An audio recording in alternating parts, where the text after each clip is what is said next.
কেমনে আল্লাহ বিজয় দিবে? ওলীদ ইবনে মুগীরা ছোট্ট একটি মূর্তি সুন্দর করে পরিচর্যা করে, তার পূজা করে, তার অর্চনা করে, সবকিছু মূর্তির পূজা করে। একদিন গভীর রাত ওলীদকে ডাকতে বলছেন, ওলীদ তোমার বিজয় হয়ে গেছে, তোমার কাম বাসনা আমি পূর্ণ করে দিয়েছি। ওলীদ জেনে রাখো, মক্কার জমিনে একটা নতুন আবির্ভাব হয়েছে, এটা হলো মিথ্যাবাদী মুহাম্মাদুর রাসূলুল্লাহ সাল্লাল্লাহু আলাইহি ওয়াসাল্লাম। ওলীদের মূর্তির মধ্যে একটা জিন প্রবেশ করে ওলীদকে সেই মধ্য রজনীতে ডাক দিয়ে বলছেন, ওলীদ তোমরা যে পূজা করো এটা সঠিক, মুহাম্মদ যে দাওয়াত দিচ্ছে এটা ব্যাঠিক। জোরে বলে নাউজুবিল্লাহ। ওলীদ এই কথা শুনে, আল্লাহর রাসূলের প্রধান শত্রু, এই কথা শুনে ফুটবলের মতো লাফ দিয়ে উঠছে। উঠে আবার নম নম নম নম নম নম নম, বাবা কি বললা একটু বলো তো দেখি। বলে তুমি যে মূর্তি পূজা আমাকে প্রভু হিসাবে মানো এটাই সঠিক, আর মুহাম্মদ দিনের কার্যক্রম পরিচালনা করতে এটা ঠিক, এটা সঠিক নয়। একবারে সেই রজনীতে আবু জেহেলের দরজায় দৌড় দিয়েছে। রাস্তা যে কোন দিক দিয়ে যাবে এটা খুঁজে পাচ্ছে না, আনন্দের ছোটে নেতার বাড়ির দরজার কিনারায় রাত অগভীর। আল্লাহ রাব্বুল আলামিন এইবার ওলীদের সামনে, ওলীদ চলে আসলো আবু জেহেলের বাড়িতে, আবু জেহেল চলে গেলেন ওলীদের বাড়িতে, মূর্তির সামনে বসে গেলেন।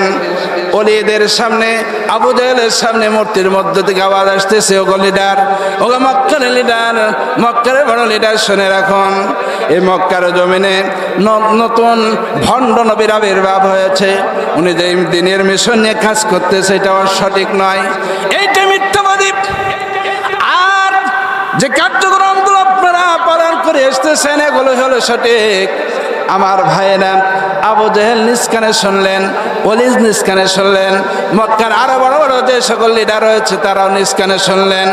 আমার ভাইয়েরা, এই কথাগুলো শুনে সকালবেলা নবী মুহাম্মাদুর রাসূলুল্লাহ সাল্লাল্লাহু আলাইহি সাল্লাম ফজরের নামাজ আদায়ের জন্য মক্কার জমিনে চলে আসলেন। আল্লাহর নবী সালাত আদায় করিয়া সমাপ্ত করিয়া যখন বাড়ির পথে রওনা করবে, এরকম সময় আল্লাহর নবীর রাস্তা পথে বসে বসে ওলীদ ইবনে মুগীরা, এরপরে আবু জেহেল, আবু সুফিয়ান, উতবা, সাইবা, বড় বড় মক্কার লিডাররা নবীকে ডাক দিয়ে বলছেন, ওগো মুহাম্মদ তুমি যে দিনের দাওয়াত পরিচালনা করতেছো, দায়িত্ব হিসাবে পালন করতেছো এবং মানুষের সামনে প্রচার করতেছো, এগুলো সঠিক নয়।